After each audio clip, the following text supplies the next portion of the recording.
অর্থনীতিবিদ এবং পুঁজিবাজার বিশ্লেষক আবু আহমেদ বলেছেন, নীতি গ্রহণ এবং বাস্তবায়নের জন্যই রাজস্ব বিভাগকে আলাদা করা হয়েছে, যার সুফল আসবে ট্যাক্স জিডিপি অনুপাতে ভারসাম্য আসার মধ্য দিয়ে।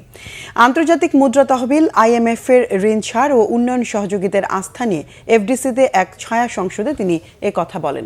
আবু আহমেদ বলেন, পুরনো এই পরিকল্পনাটি নিয়ে ট্রেড ইউনিয়নের মতো আচরণ জাতীয় রাজস্ব বোর্ড NBR কর্মকর্তাদের কাছ থেকে কাম্য নয়। প্রতিবাদ না করে যৌক্তিক অবস্থান নিয়ে সরকারকে সহযোগিতা করা উচিত বলে মন্তব্য করেন আবু আহমেদ। বলেন, চাহিদা ও সরবরাহের ভিত্তিতে ডলারের দাম বাজারের ওপর ছেড়ে দেয়া ভালো সিদ্ধান্ত।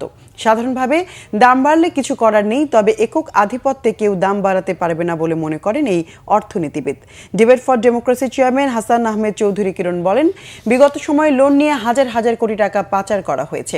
IMF এর লোন নিতে গিয়ে জনস্বার্থ বিরোধী কোনো কাজ করা যাবে না।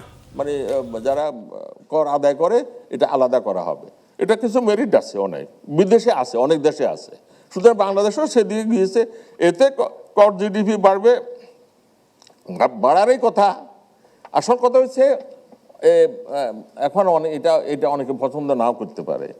অনেক লোকেরা আমি দেখি তারা খুব ধনী, অ্যাপারেন্টলি 5,900 টাকা দিয়ে ওই খাইতেছে ডিনার বড় বড় হোটেলে, অথচ তার ট্যাক্স ফাইল দেখলে হয়তো ট্যাক্স ফাইল নাই আর থাকলেও খুব নগণ্য।